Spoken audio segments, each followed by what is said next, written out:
Not all who are wanderers are lost. Good morning, friends. Oz here, broadcasting to you live on Wanderer Radio.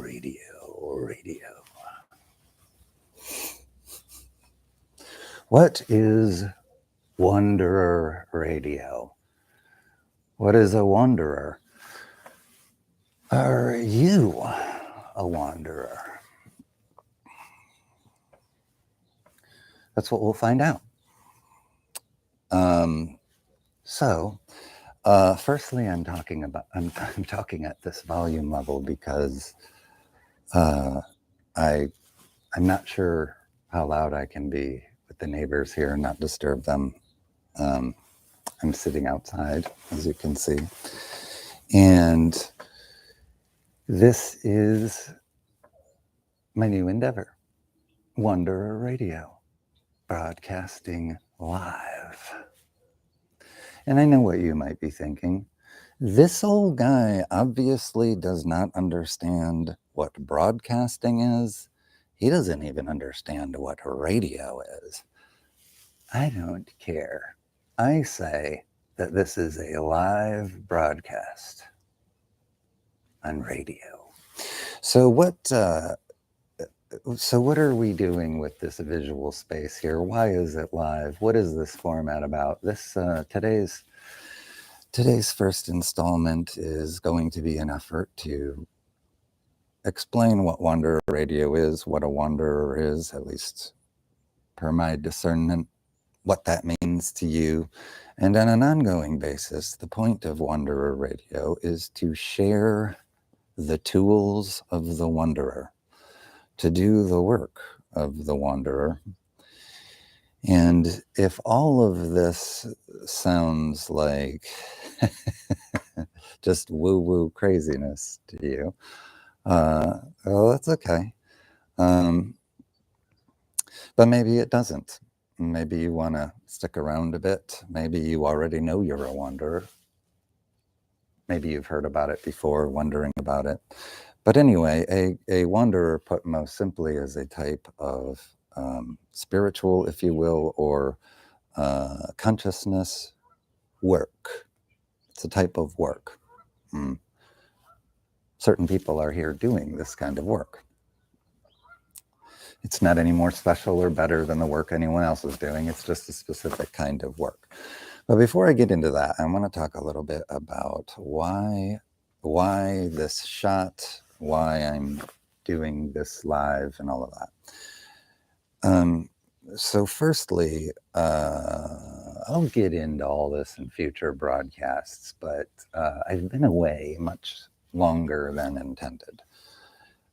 The long and short of that is that I was moving, and the move was part of what I wanted to do next and part of what I'm doing now. But that move took a long time. Anyway, I'm here now, as you can see, and I am in a very natural environment here. It's a gorgeous, glorious inland lake, and I am extremely grateful. And prior to being here, I was living in dense urbanness, downtown skyscrapers, glass, steel, concrete. There was barely a tree to look at. And that location treated me well when I first got there, but at a certain point, my heart and mind left the city, but circumstances didn't permit me to. So it's fair to say I was feeling trapped. And upon finding my way out of that and here and being in a natural environment, I empathize. I really feel for people if you feel cooped up or you're in an urban environment or whatnot. And that's why I'm kind of sitting over here in the corner, right? You know, it's just your friend Oz sitting here. But the hero of this shot, rightfully, should be the creation. And when people don't have access to that, maybe it's nice to turn on a stream, and there you have not only a pretty shot of a lake, but live. And I don't know if it makes somebody feel a little less cooped up. I just feel like I feel like I kind of win no matter what that way. It doesn't matter what I say. Well, what I say could be completely valueless, but there's still a shot of the lake. So anyway, I guess I hedge my bets. But I like looking at it too, and I spend my mornings out here like this. And so now, we can share them. So that's why we're looking at a lake this way in the morning, and I plan to do this shot like this or something of a similar nature. The idea of giving people free, live nature in real time, but also live. Ultimately, I want to do this live because I want to be able to interact with everybody. And if people have shown up and people are here now, thank you. As far as I know, I'm streaming live to nobody right now, but that's okay. The live aspect it's just something I wanted to do, and I felt like for some reason it was supposed to be part of Wanderer Radio. Wanderer Radio is supposed to be live, and when I do have that interaction, in other words, this is my first broadcast, I don't have something set up for me to see if there's comments or people, but I'll get that so that I can interact. But if you want to know the truth, I don't exactly fully understand the reasons why it's important that this is live, but my intuition tells me that. And I have found that sometimes when you listen to the resonance of your intuition, even when your mind might be saying something else, you find out later why. And then it just becomes an exercise in learning to trust that over time. But here's a perfect example. I really don't exactly know why the live is important, but I'm trusting that instinct, and maybe we will find that out together. So let's talk a little bit about my articulation of what a wanderer is, how you would know if you were a wanderer, what the value is in it, and what the tools are, and what we'll be talking about here. So what is a wanderer in the articulation? The unique articulation, a composite of all of the unique distortions that make up Oz. Every single one of us is an absolutely unique collection of distortions and wisdoms and articulations and all of that. That we are all different and see it all differently as a feature, not a bug. But anyway, what is your articulation of a wanderer, Oz? Well, first and foremost, the wanderer concept presumes that the truth of who you are is 100% mind, 0% body. This is all mind. This is a journey of mind within mind. And this gives rise to the aspect of each one of us, of you, being eternal.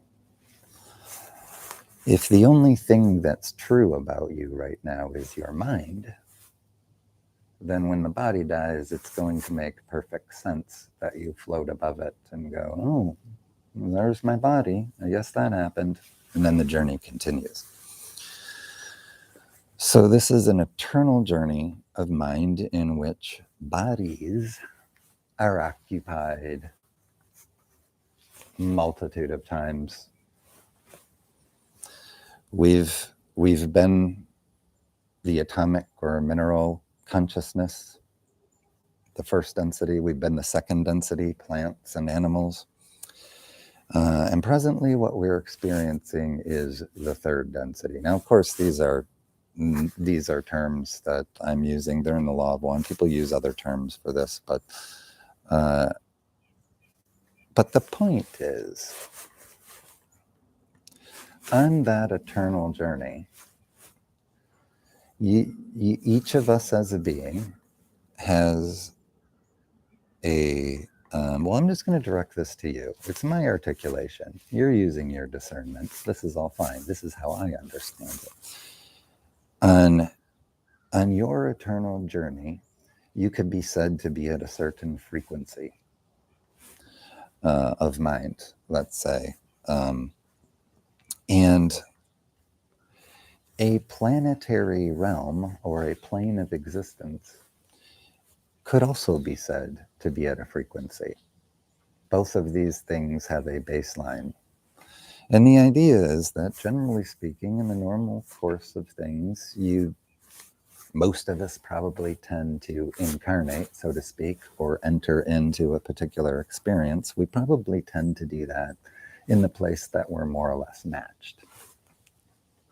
In other words, your frequency is matched with the frequency of the realm that you're entering into. In the case of the work of a wanderer, if an entity chooses to engage in this work, what the wanderer is doing is they are saying, I want to willfully incarnate into a realm of which the frequency is lower than me, but a call is there from those who are there for help, for service, to lift this frequency, to help elevate this frequency. And so when the wanderer takes on this work, they incarnate into a realm of lower frequency, and then by the very nature of their beingness there, of higher frequency, the frequency of the realm is lifted. Ever so slightly, just being one entity. But when this is done in mass, it can answer a very, very loud call. And before I go on any further with this, I want to emphasize that that doesn't mean a wanderer is better than anyone else. There's nothing better about the work of a wanderer. It's not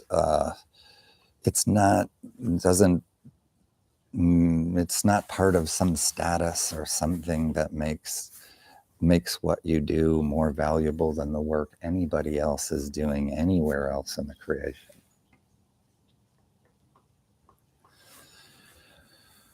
What it is it is a form of work that has meaning to you. You find meaning in the act of incarnating in a realm of lower frequency to help elevate it. And the other thing that's important to our humility and making sure we're not patting ourselves on the back, it's important to keep in mind that the offer of growth and progress upon the mind and the spirit, the work, that kind of work that the wanderer wants to do, the opportunity for that increases incredibly when the wanderer wanders. So, in terms of serving others or serving self, there is very, very much offer of service to self in the act of wandering. And I'm not saying that. I'm not saying that to say that it in any way is a negatively polarizing thing. What I'm saying is that service to others and service to self is something that we're all balancing, and it is part and parcel of our work, and we do our best work when we're doing it not purely service to others or not purely service to self, but we're doing our best work when we are working in balance, our own internal balance. And that has to include things like the time you take for yourself, boundaries, as they say, times you say no if someone wants you to do something or whatever. And some people out there will say, well, you're a wanderer. How could you ever say no to someone who needs help? Well, you need to serve the self too, in a mix of serving others. All that people are really striving for is to focus on the others aspect. But you are here to work on yourself too. You did choose to do that. And this would probably be a good point to mention that not for nothing, it is the general wisdom held by masters and shared with us that we need to heal ourselves before we get overly ambitious about healing others. Heal the self before you heal the others. In fact, you can't really even be all that effective of a healer if you haven't healed yourself. This is because you still have a lot of your own distortions, and all of those distortions are going to enter the relationship between the healer, patient, healer distortions meeting patient distortions, so to speak. Patient is a terrible word, but whoever, the person calling for the healing.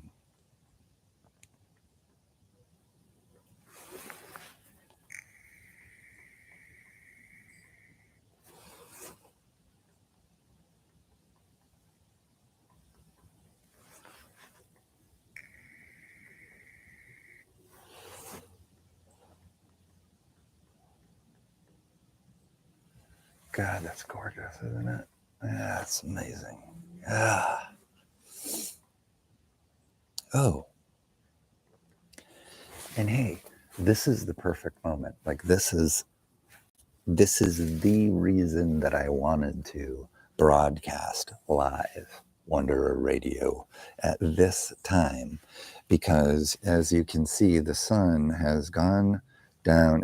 The sun is coming up and facing east, so it's gone down over the treetops, down, and it's right along the edge of the lake there, and it's just glorious because the water is still a bit dark, which makes the reflection stronger, so you get this doubling effect. Beautiful, beautiful, beautiful fall weather. I was talking about the healing of the self, and next I'm going to talk about how you would know that whether or not you are a wanderer, if you care to know. Doesn't really matter if you know. If you're doing the work of positivity, focusing on a life of joy, love, harmony, peace, that's all that matters. That's what the Wanderer is doing anyway. So the title is all for fun, but it can be part of your truth. So if it has meaning to you, then it might be meaningful to embrace it and to live by it. So I'm going to talk a little bit about the tools of the Wanderer, what the tools are.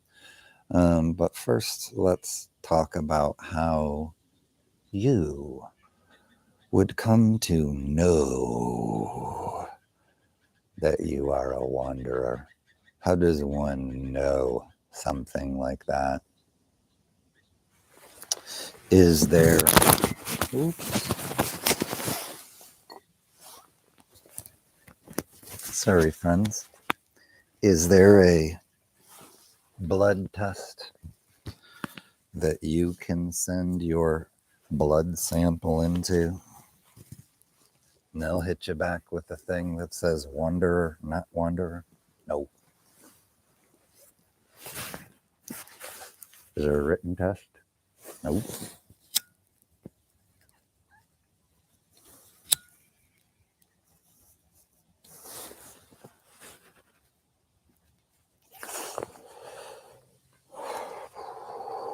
Hopefully you can hear me still. All right.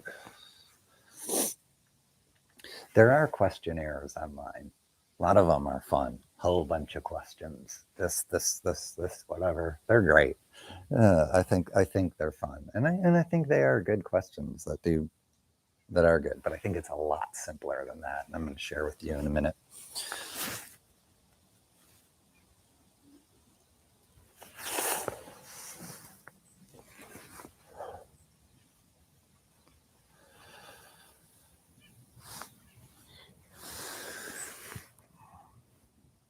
Here's one thing that I would consider a test.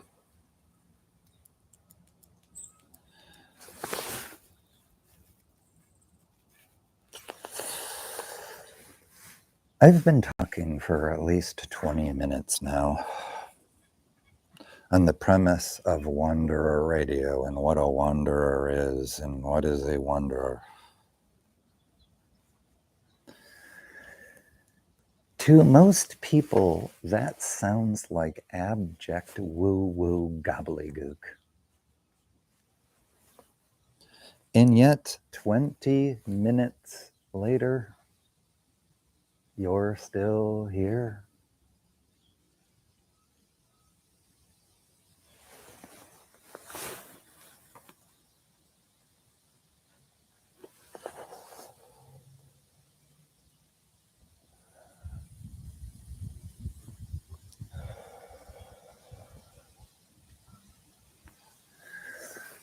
There are tests and there are things like that. But I think the way that it usually works is a person is exposed to the concept of a wanderer and they say, that sounds like woo-woo BS, I'm out of here.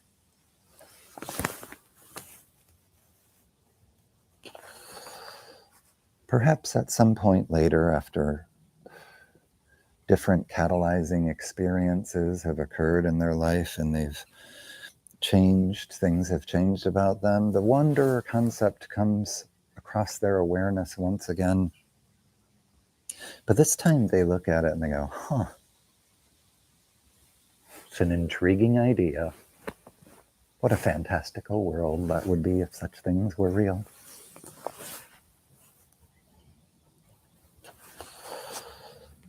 As the journey progresses, the person will reach a point where they'll say, actually, I think that wanderers are real.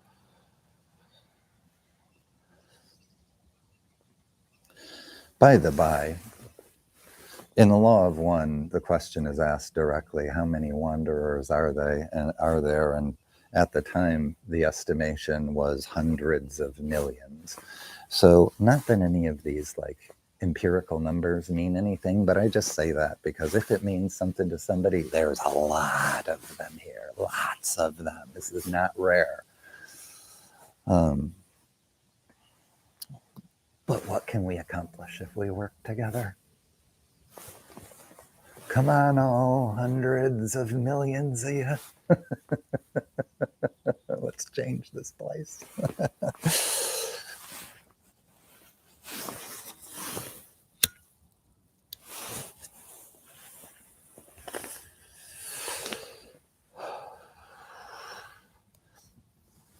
So then the person comes to believe that the concept of the wanderer is real and there are wanderers here.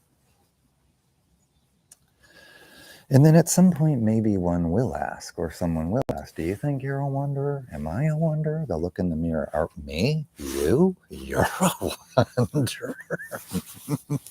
No, it can't be. Is it?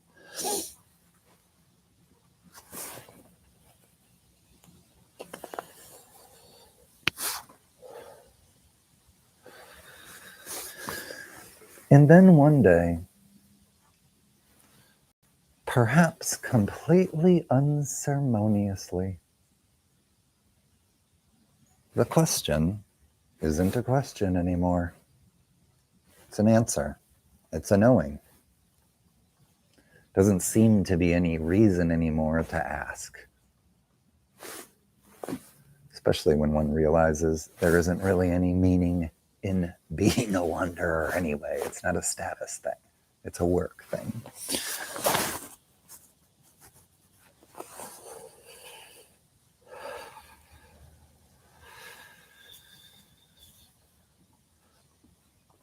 This is all really going to be about tools of work of the mind and spiritual work anyway, so it doesn't really matter. But if you're intrigued about the wanderer concept, if you wonder about it, or if you just think the tools might resonate with you one way or the other, then join us. Be here with me on Wanderer Radio, broadcasting live lakeside. Okay, so what are the tools? I think that's easy.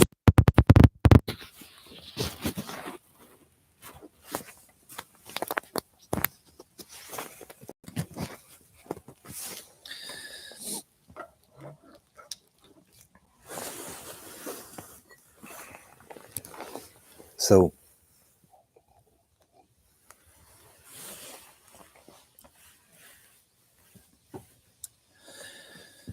I guess before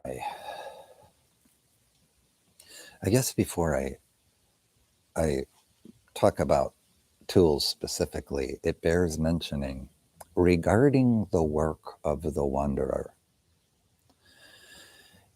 And this is also probably the most common question first confronted by anyone who experiences any kind of awakening experience or something like that. When life changes dramatically as a result of the awakening mind, there's often the question of, what am I supposed to do? What am I supposed to be doing now? And this is partly because the story of the ego dissolves, and therefore the meanings held by the ego dissolve. And baked within those meanings that the ego holds on to is the answer to the question, what am I supposed to be doing? It's an ego answer for an egoic mind living an ego story. And it all works. But then when the mind awakens and the ego dissolves and the story of the ego dissolves, so does the answer to the question, what am I supposed to do? What do I do now?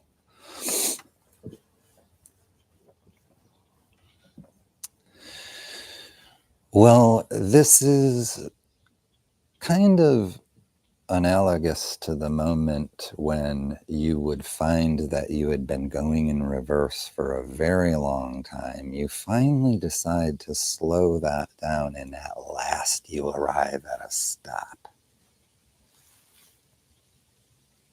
And so at last, now is the moment I can put it in gear and go forward. So that moment of reversal, that withdrawing or expressing or releasing of the ego story, however you want to think about it, that can happen really fast. So that would be the slowing down to the stop. And the stop can then be the stop can somehow feel meaningless. There can be a void of meaninglessness there. There can be a little phase of kind of, if not active nihilism, perhaps empathy for nihilism, in the fact that the scramble for meaning might be so confusing at that point in time as to seem non-existent. But should you find yourself in that place, rest assured that meaning will come back. And it will come back even better, because you'll realize that in the past you ascribed to other people's meanings. And then you got confused when you found out you don't have to adhere to absolutely anybody's meaning at any moment, at any time. That got confusing. It looked like meaninglessness. But then eventually it dawns on you that, well, what if I make my own meaning and then pursue its fulfillment? Am I a poser in doing that? Well, that's what we do. So when we come to terms with it, then we can set out to do that work. The meaning that we create, followed by the work that fulfills it. That might sound a little bit like a hamster on a wheel.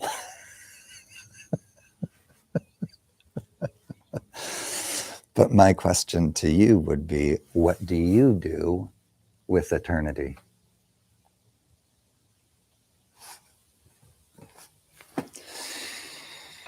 Okay, so the work of a wanderer and the tools. First and foremost, what are you supposed to do? Well, this might not feel all that comfortable to a lot of wanderers or a wanderer at first, but your wanderer box is already checked the moment that you incarnate, and it remains checked, impossible to uncheck for the entire duration of your time here. That is the full and complete extent of what you contracted yourself, so to speak, to do. Incarnate with a higher frequency, be for the duration of that incarnation. And that's it.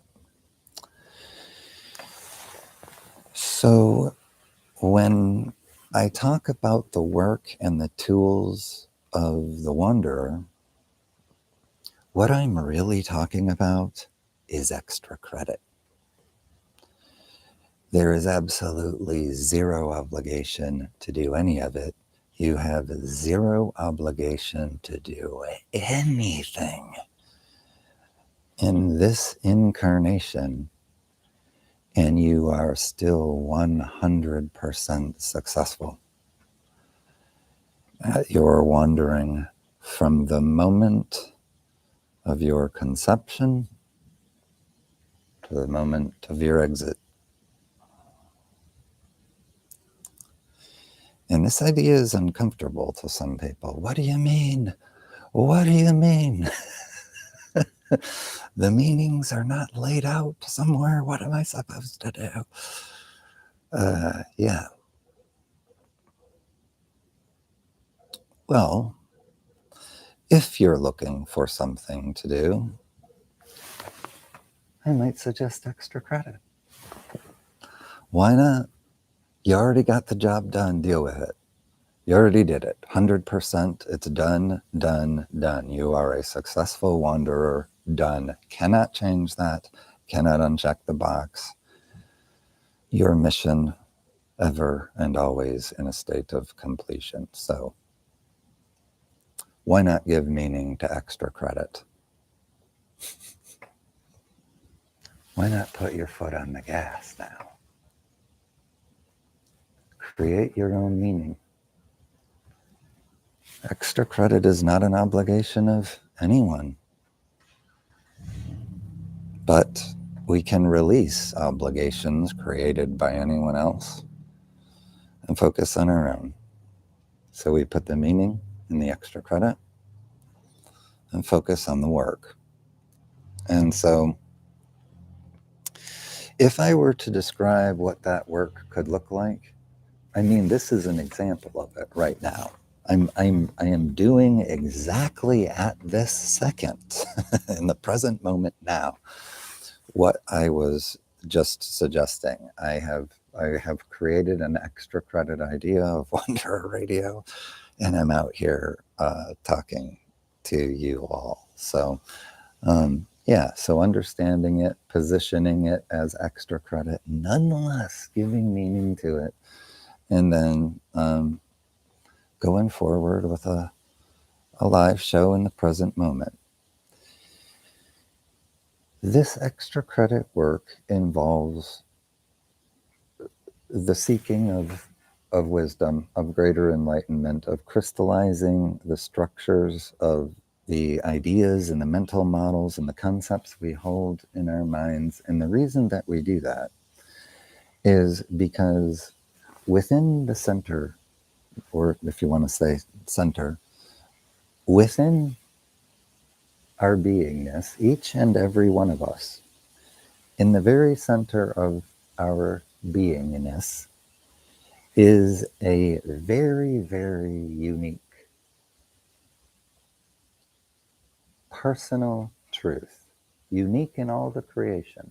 Your personal truth is unique to you, and it is built, constructed, crystallized out of all of those things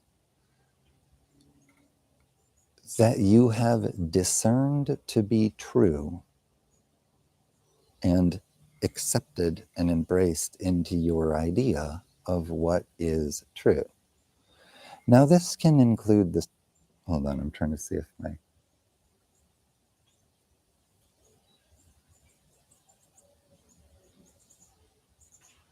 I was trying to hear if my dog was barking. My pug might interrupt me at some point, but I think she's all right. Anyway, I wandered off my off my train of thought. Damn.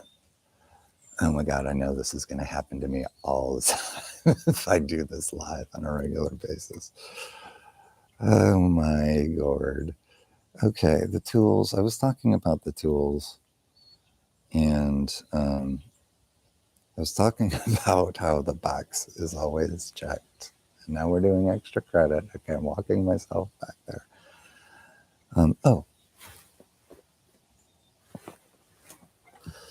So, yes, we get these tools and we're walking back home and we are building a crystallized structure of minds. Each one of us, every single one of us, unique, every single one of us operating on a unique truth that we have built. This could be analogous, for example, to someone who tinkers with cars in the garage all the time. They tinker and they tinker and they tinker with the engine, but eventually you got to go drive the car. And when you're driving the car, it's not time to be tinkering with the engine. It's time to be enjoying the ride and enjoying the work. And then maybe at some point assessing what additionally needs to be done. But anyway, things vacillate back and forth. So the work of working on the mind and working on aspects of consciousness, constructs, mental models, things like that. This is all in a zillion books of esoteric philosophy. And the reason there's so much of it is that it's infinite and we never know what will resonate. We don't really know where our paths overlap. The paths are infinite. No two are alike. And so we look for commonality. And when we find common resonance, we are able to share wisdom.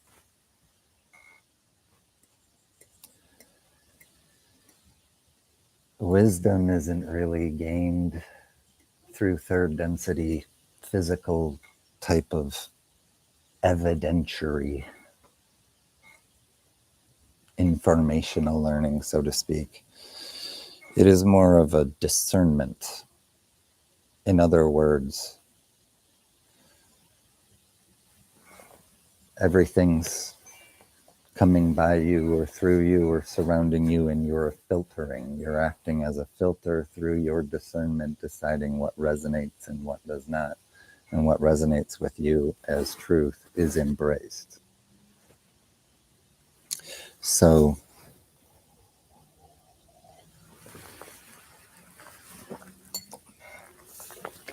the tools that I hope to share here,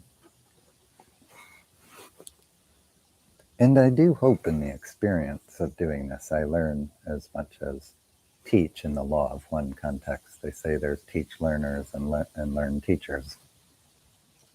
No one's 100% one or the other. And yeah, so I'm looking forward to the learning aspects of this. So in a more fundamental sense, I don't even really think about it as teaching and learning, because it's really about common resonance. So I think of it more about sharing. And so all I can really do is share every possible unique aspect of my pathway that has resonated with me, in the hopes that, certainly the entire tree, certainly whole branches might not be overlapping and discerning with my path, but any little bit of it might be an overlap, might be a share, might be of value to you, and it's something that you add to your own personal truth.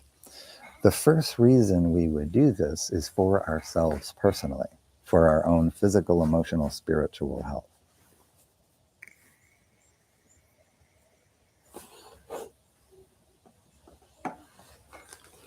What I mean by that is that the world, your circumstances, your environment, in fact, the entire universe, the entire creation, doesn't come toward you and to you and into you. It comes outward from within you. And it is generated by the very engine that I'm talking about, this crystallized idea of mind and heart, the consciousness. So in other words, if you, for example, want to live in a peaceful world and want to live a peaceful life, it begins first with your own mind, and consciously changing your own mind from attitudes of war and conflict to attitudes of peace. And as you do that, you change the engine of the car, you tune it up, you tinker, you manipulate the crystal, you change the lightning, whatever analogy you want to use, you make changes to it by accepting, whenever you accept things as true or false and engage in beliefs, which means, I've wandered to the grand point here, that wheresoever you release or let go of an old idea that embraces disharmony, conflict, guilt, anger, hate, whenever any mental model, concept, idea, or belief is held by you in that regard, if another offers you a competing concept, a different mental model, a different idea, a different branch, a different mode, now you have two. If you didn't realize you had two ways to see it before, now you do. And when those two things cannot be proven or falsified in a 3D world with 3D evidence and physical evidence, when all that is there is your discernment to decide, then you can use your free will to decide which model you will embrace as true. Add to your engine, add to your crystal. And if that new one is more peaceful than the old one, if it's more harmonious than the old one, if it's more loving than the old one, then what is the drive going to start feeling like through this creation?